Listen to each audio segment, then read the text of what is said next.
press the bell icon on the YouTube app and never miss another update.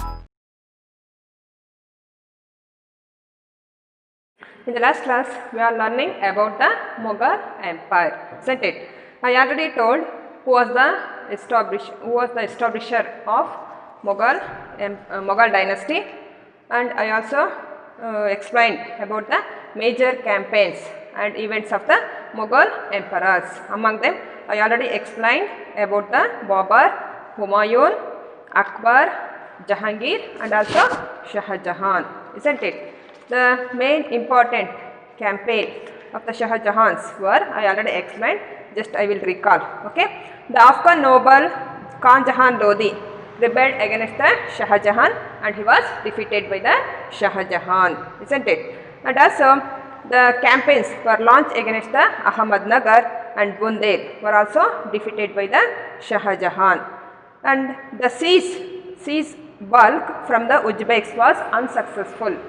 The siege of Balkh from the Uzbeks was unsuccessful and the Kandahar was also lost by the Safavids. Okay, in 1632, Ahmadnagar was finally annexed in the kingdom of the Mughals, and later the Bijapur forces, they begged for the peace. Next, in the olden times of the Shah Jahan, means in 1657 to 1658. In 1657 to 1658, during this period, a conflict was started. The conflict was started between the Shah Jahan's son. As a result, the Aurangzeb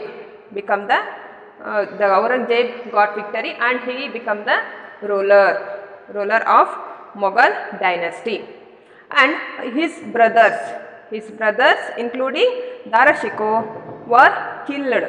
Dara Shikoh and other brothers of Aurangzeb were killed by the Aurangzeb.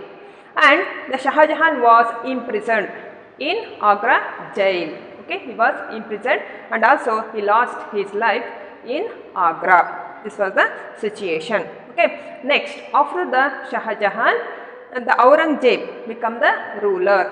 Let us learn what happened during the Aurangzeb's period. Okay, next, Aurangzeb.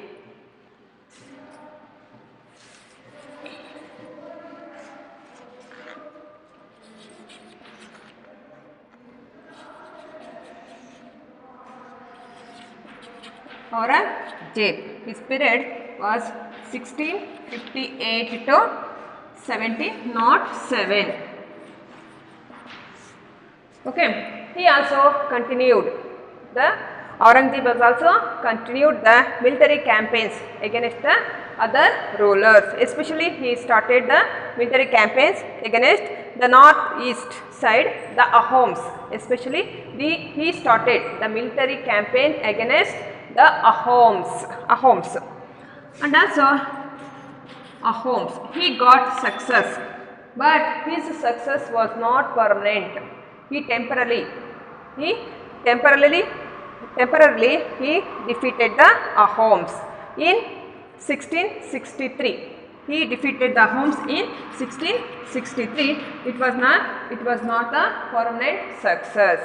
Okay, later, means in 1860, again the Ahoms start revolt against the Aurangzeb. Okay, next he campaigned against the Yusufzai and Sikhs, and also he campaigned against the Yusufzai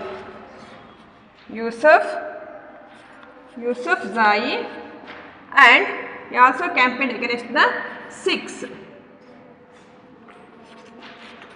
Okay, here also he get the temporary success, means he also get the success, that is also temporary. Again they start the revolt against the Aurangzeb. Okay, next he campaigned against the Rathore Rajput of Marwar. Later he started the campaign against the Rathore Rajputs of Mewar. Rathore Rajputs of Mewar.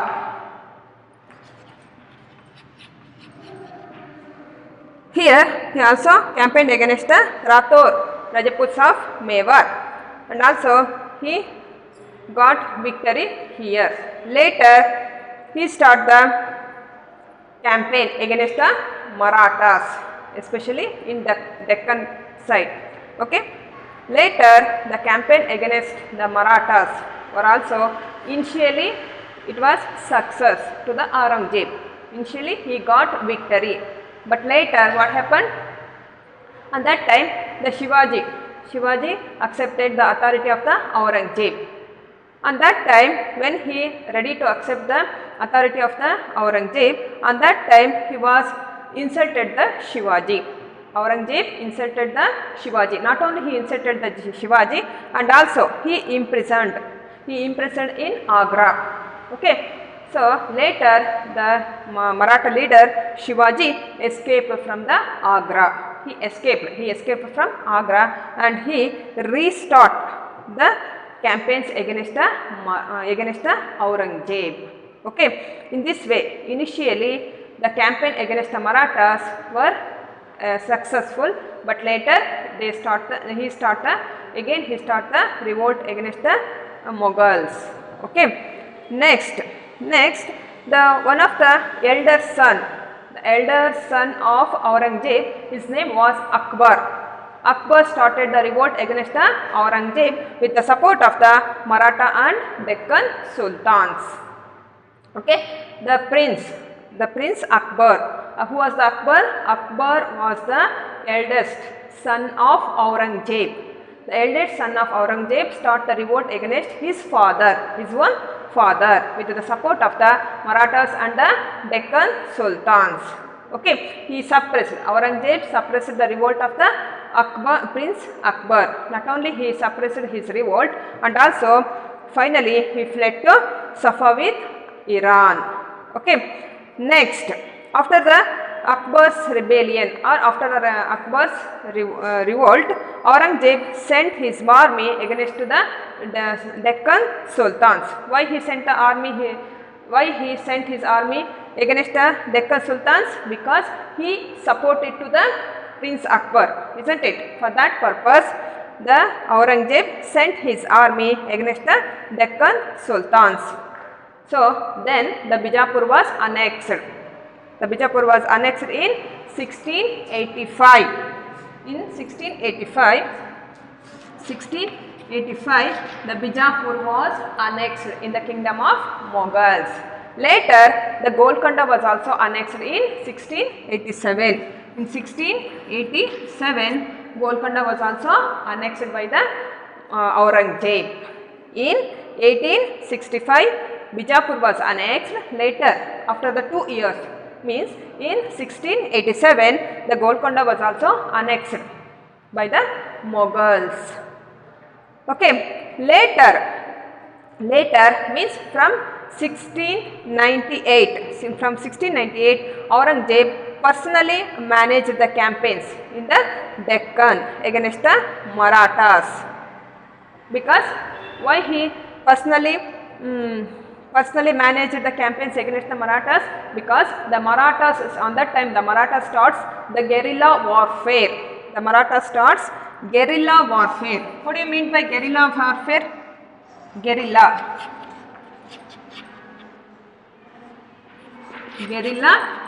warfare.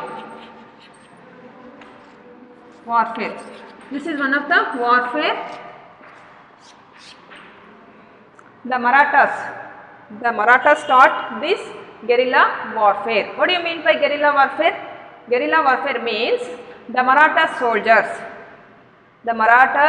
soldiers, they hide behind the trees, caves, hills, mounds, etc.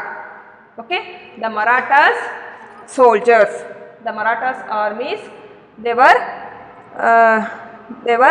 hide behind the trees, mound, caves, etc.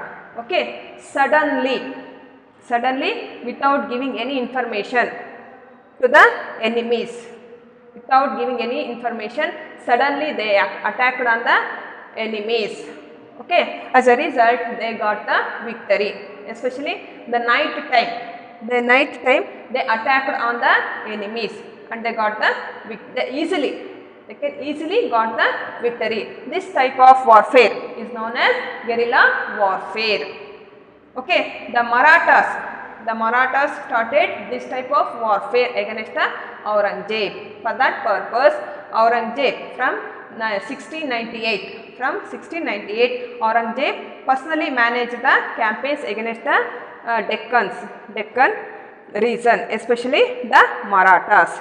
Okay, when in this way the Aurangzeb gave more attention to the Deccan, when in this way the Aurangzeb gave more attention to the Deccan, on that time the other rulers started their revolt against the Mughals. Those were the Sikhs, Jats, Satnamis, especially when the Aurangzeb gave more attention to the Deccan place, on that time the other rulers started the revolt against the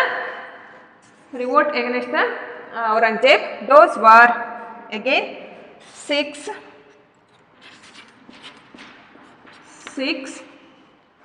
Jats,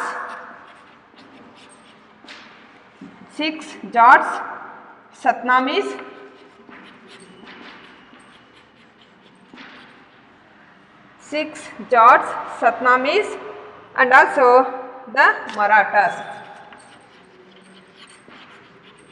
These are what start the revolt against the Aurangzeb. Okay, so they start the rebellion, and also the Ahoms.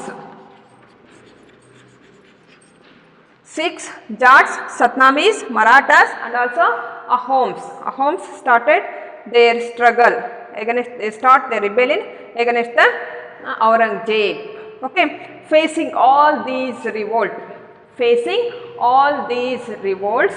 the Aurangzeb was died in 1707. Facing all these revolts, he was died in 1707 at Deccan. Aurangzeb was died in Deccan in 1707. Okay. Later, again after the death of the Aurangzeb, the conflict was arise. Arise between the succession of the kingdom. Means after the death of the Aurangzeb, the conflict started between the sons of the Aurangzeb. Okay, these are the some of the important incidents which were held in Mughal empires. Okay, next we learn about Mughal traditions of succession. Let us next we learn about the traditions of succession. Let us learn about Mughal traditions of succession.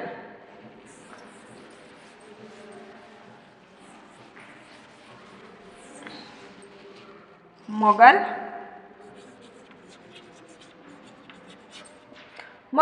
traditions of succession.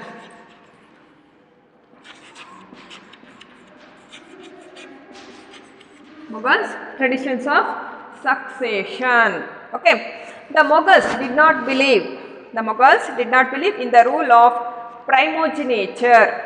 Mughals did not believe in the rule of primogeniture. What do you mean by primogeniture?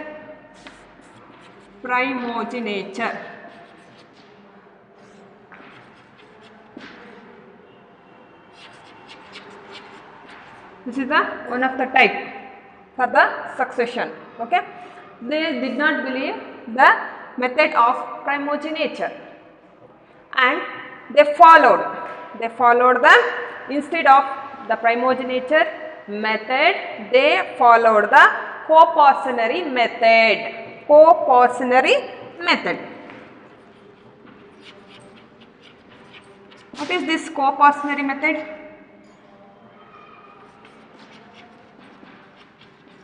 Co-personary method was followed by the Mughals.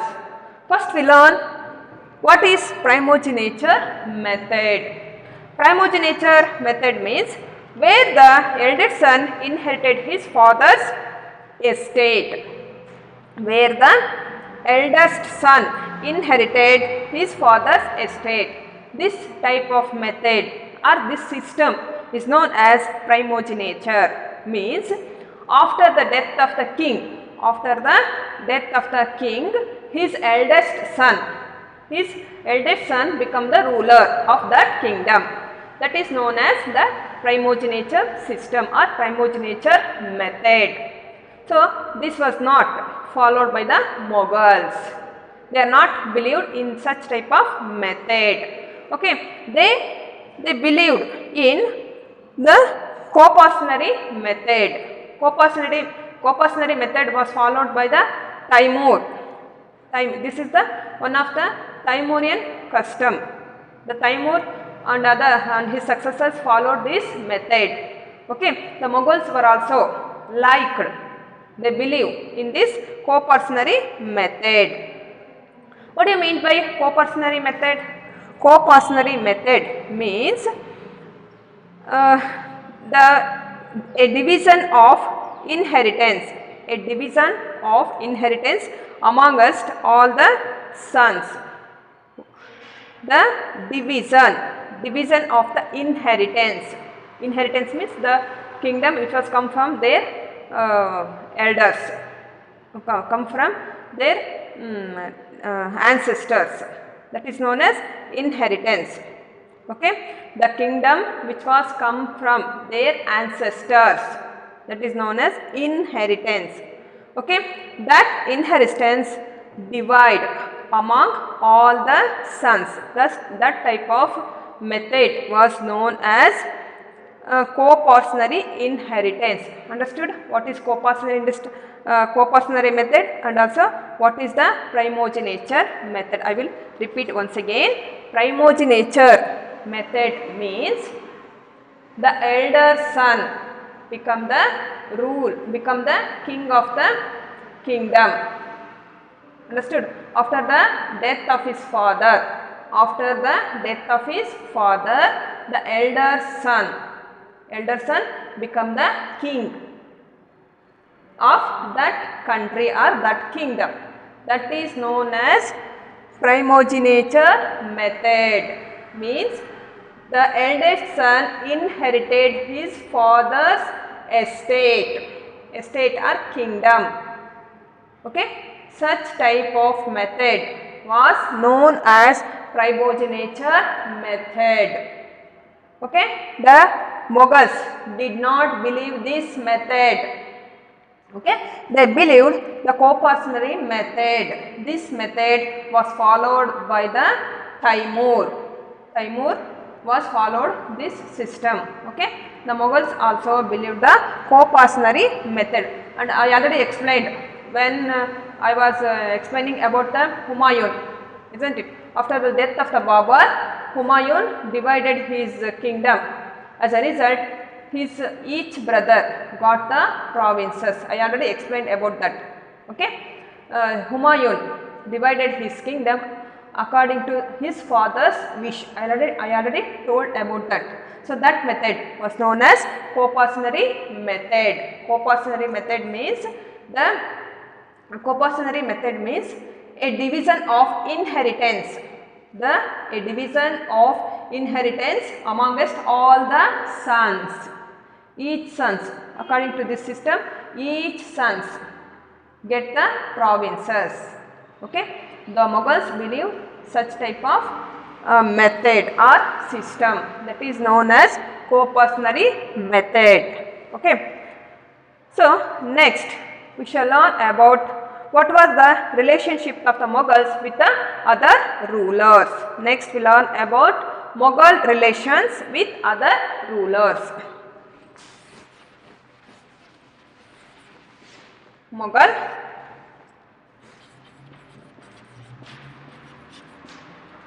relations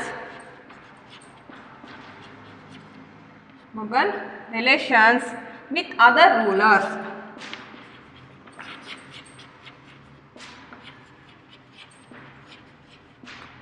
What type of relationship they maintained with the other rulers? Let us learn about that. Okay. The Mughal rulers campaigned constantly against the rulers who refused to accept the Mughals' authority. Isn't it? The Mughal rulers campaigned against the rulers who refused to accept the authority of the Mughals. Okay, they were campaigned against them, and also they were defeated the other rulers who did not ready to accept the authority of the Mughals. Okay, and when the Mughal rulers become more powerful, Mughal rulers become more powerful here, and that time what happened? You know, the many rulers they became and they become the subordinate of the Mughals. When the Mughals become more powerful here, at that time the other rulers they become the subordinate of the Mughals. Okay, especially they joined their hands with the Mughals voluntarily. They become the subordinate of the Mughals. Especially we gave the example of the Rajaputs, isn't it? The Rajaputs were the very good example for that. The many Rajaput leaders, they got married their daughters to the Mughals, and also they acquired, and also they received the high positions in Mughals kingdom. Okay, in this way, when the rulers refuse to accept the Mughals kingdom or Mughals authority, suddenly the Mughal rulers campaigned against those rulers, and also they defeated them. Next, when the Mughals become more powerful, at that time the many rulers, they become the subordinate of the Mughals, means they accepted the authority of the Mughals. Okay, not only they accepted the authority of the Mughals, and also they gave their daughters to marry with Mughals, and also they received the high positions in the Mughals kingdom. Many Rajaput rulers were the good example for this. Okay, but some are accepted the Mughals rule. Some Rajaput rulers, they were accepted the Mughals rule here. Okay, but some are not ready to accept the Mughals rules, means they were refused the authority of the Mughals rule. Okay, especially the very good example for that, the Sisodia Rajaputs of Mewar. The Sisodia Rajaputs of Mewar. The Sisodia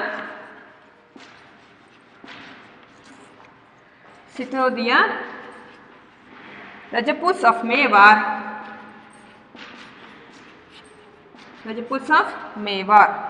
They refused.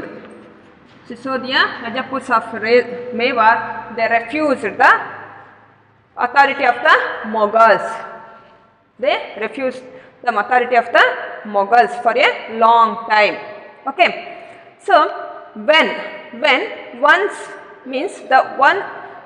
the other ruler or the other kings were defeated by the Mughals, when the other ruler was defeated by the Mughals, they were honorably treated by the Mughals. They were honorably, means respectfully. They were respectfully treated those who were defeated by them. Okay, they were honorably treated by the Mughals, and also they are given their watan. They are given their watan back as assignment called watan jagir. Understood the situation? Even they were defeated one of the king. Even though they were defeated a ruler, but he did not insult the Mughal rulers. They did not insult that person who was defeated by them. Even though he was defeated by the Mughals, he was respectfully treated by the Mughals. He was respectedly treated by the Mughals, and also he was given their lands. Their lands means the Watan, back to assignments. Okay, this was the situations. Means they carefully balanced the relationship with the defeaters.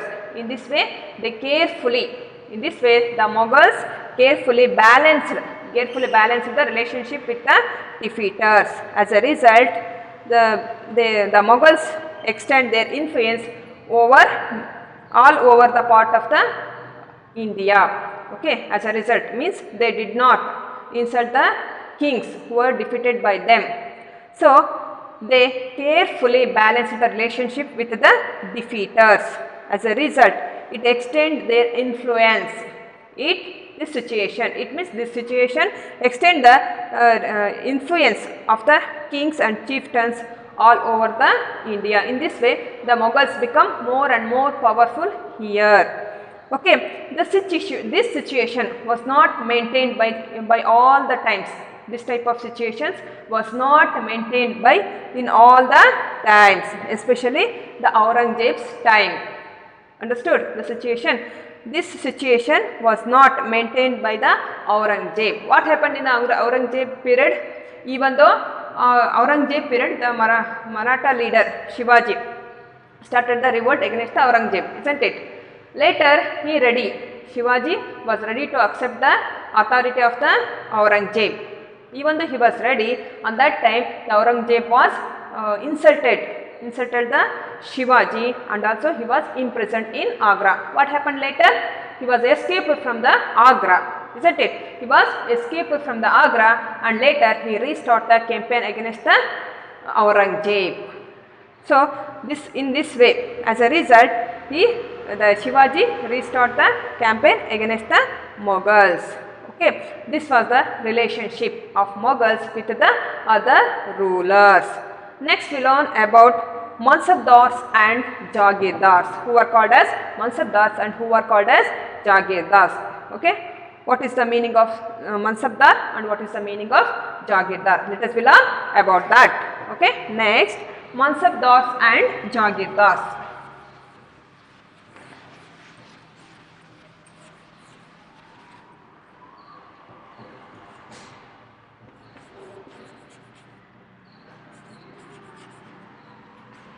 Mansabdars and Jagirdars.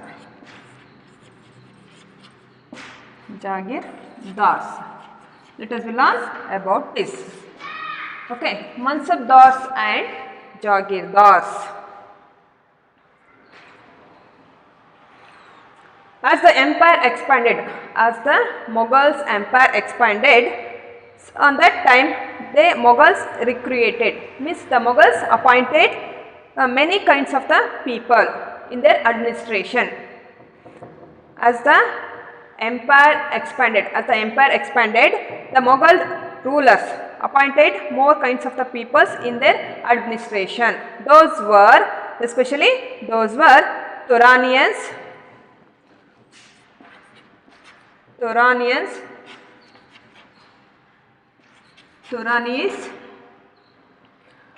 Turanians,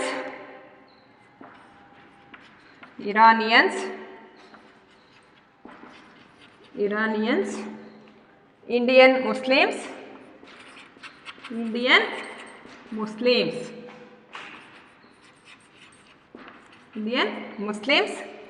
Afghans,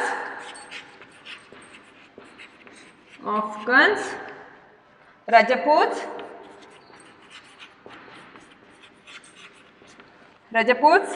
Marathas and other groups.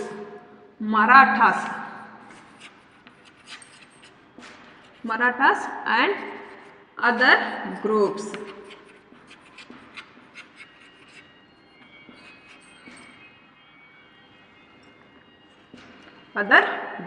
Okay. In this way, when the Mughal territory expanded, they want more and more administrators there, isn't it? Officers. They want more and more officers or administrators here. As a result, they appointed the people of many kinds for their administration. Among them, some of the peoples were, they are Turanians, Turanis, Iranians, Indian Muslims, Afghans, Rajputs, Marathas, and also the other groups were appointed. Okay, these were those who joined the administration of the Mughals. Those were enrolled as Mansabdars. The people who are appointed in the administration of the Mughals, those were called as Mansabdars. Understood? What is the meaning of Mansabdar? What do you mean by Mansabdar? Mansabdar means an individual who holds a Mansab. What do you mean by Mansabdar? Mansabdar means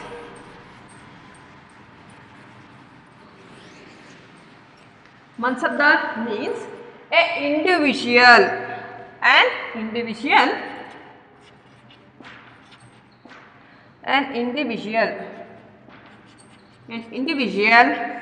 who holds a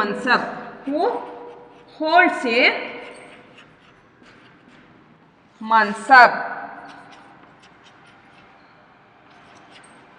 An individual who holds a mansab, he was known as Mansabdar. Okay. Mansabdar means a position or a rank. It is a mansab means it is a position. It is a position or a rank. Okay. It was a grading system. It was one of the grading system used by the Mughals. It was the grading system used by the Mughals to fix rank, salary and military responsibilities. Mansabdar is one of the grading system. It is one of the grading system used by the Mughals. Okay, it is also used, the Mughals used this grading system to fix rank, to fix the rank of the peoples, administrators. Okay, and also they used this rank, salary and the military responsibilities.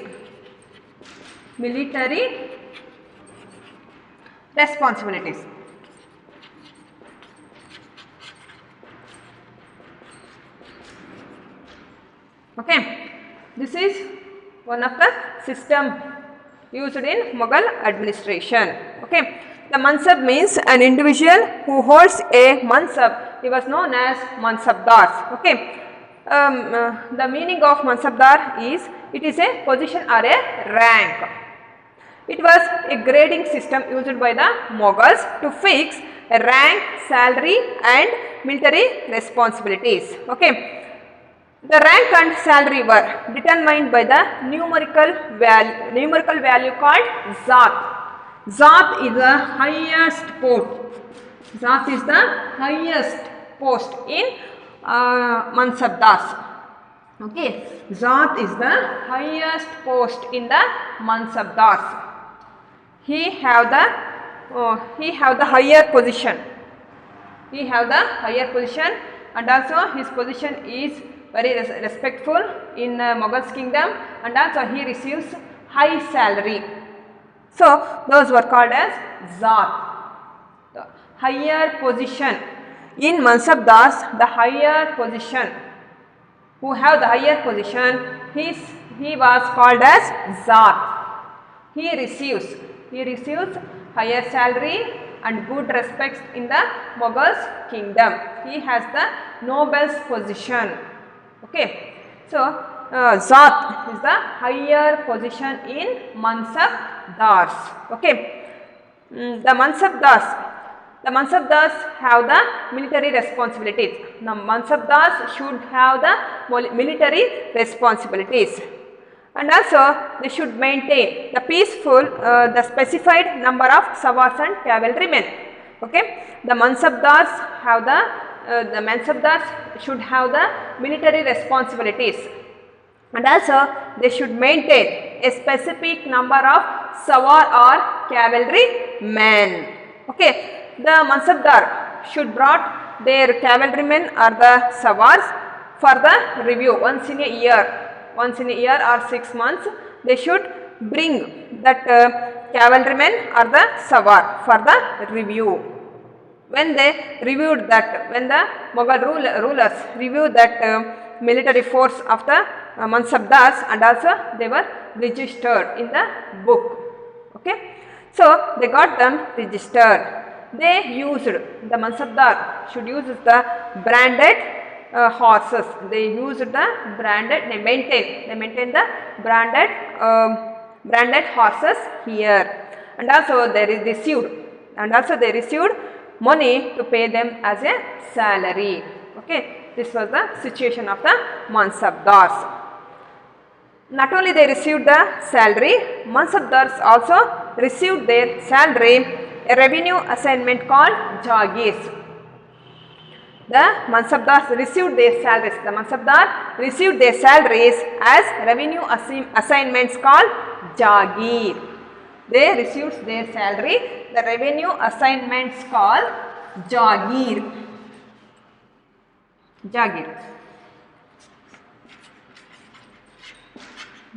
Okay. So here, but unlike Muftis, most of the Mansabdars did not live in the Jagirs. Even though they received the salary from the Jagir, even though the Mansabdars received the salary from the Jagirs, they did not live in that Jagir, and also they did not administrate that Jagirs.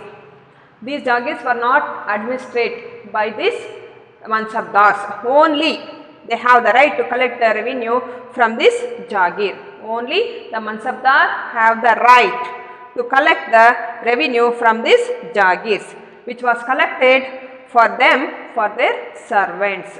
It was collected for them by their servants. Okay, this was the situation of the Mansabdars.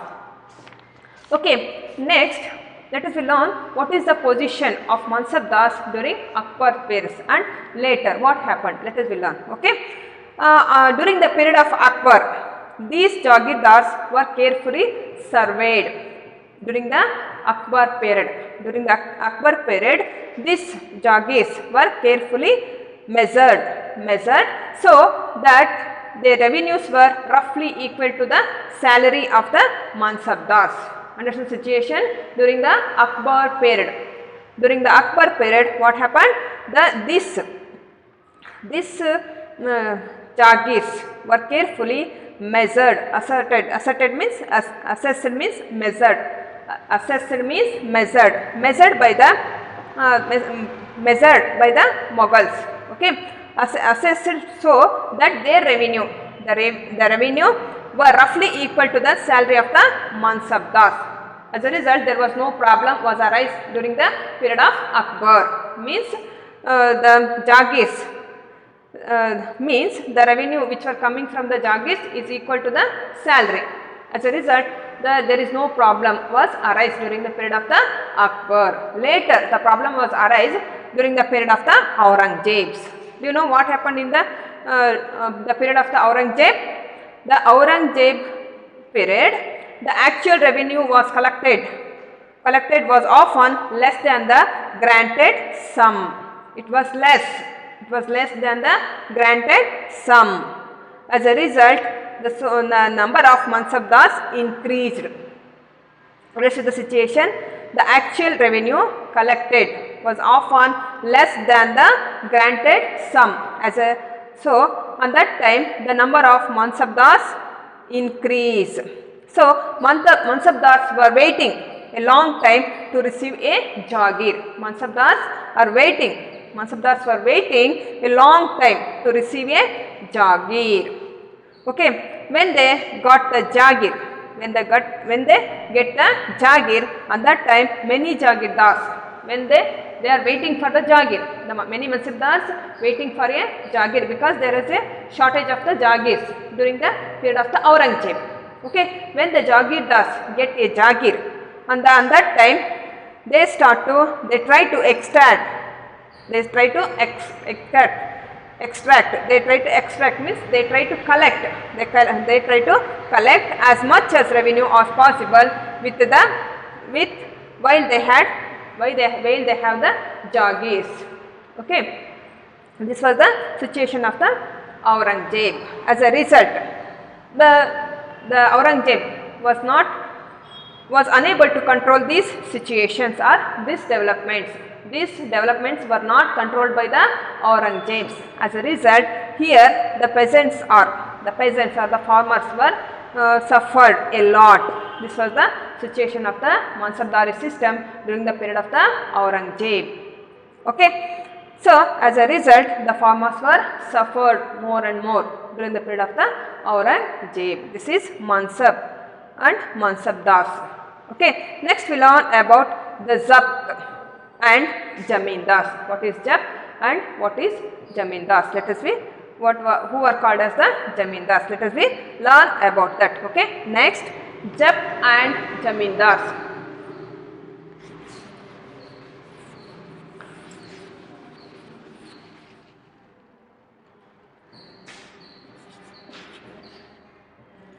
Zabt and Zamindars.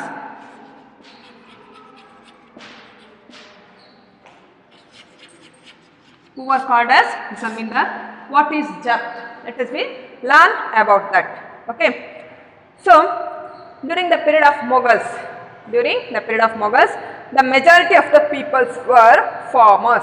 Majority of the peoples were farmers during the period of Mughals or Mughal rule. Okay. So, the land tax was the main sources of the income. Land tax. Why did the land tax was a very important income to the Mughals? Because the majority of the peoples were farmers in Mughal rule. The majority of the peoples were farmers in Mughal rule. As a result, the land tax was the main source of income to the Mughal rulers. Okay. In the most places, the peasant paid taxes. The peasant paid taxes through the rural elites.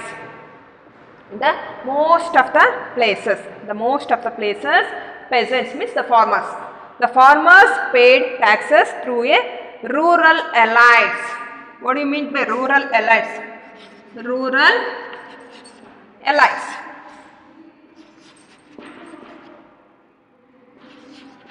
Rural elites means they are the head of the village. Rural elites means the headmen of the village are the powerful chieftains of the village. Those were known as the rural elites. Okay. These rural elites have the authority to collect the revenue or tax from the farmers. Those were known as the Zamindars. Those were called as Zamindars during the Mughals period. Those were called as Zamindars. These rural elites, rural headmen were called as Zamindars. Zamindars. Okay. Now, what do you mean by Zamindars? What do you mean by Zamindars? Zamindars means the village, the head of the village or the rural elites are the powerful chieftain who have the authority to collect the revenue from the farmers. Those were known as Zamindars during the period of Mughals. Understood? Who were called as Zamindars. The Zamindars means the person, the local headman or the local headman of the village. Local headman of the village or the powerful chieftain of the village or the rural elites who have the authority to collect the revenue or taxes by the peasants or the farmers. Those were called as Zamindars. Zamindars during the period of the Mughals. Okay. Let us learn what is Zabt. What is Zabt? During the period of Akbar, the revenue minister called Todarmal. Todarmal was the revenue minister of Akbar. Revenue minister Todarmal. Todarmal. Who was Todarmal? Todarmal was the revenue minister of the Akbar. Todarmal was the revenue minister of the Akbar. The Akbar's revenue minister called Todarmal carried out a careful survey of crop yields, prices, areas cultivated for 10 years period, that is from 1570 to 1580. Understood the situation? The Akbar's revenue minister called Todarmal carried out a careful survey. He carried out a careful survey of the crop yields. Careful survey of the crop yields. Crop yields means how much crops was grown in the year or in the important period. Okay. The crops yields, prices. What were the prices of that yields? Okay. Prices, and also the areas cultivated.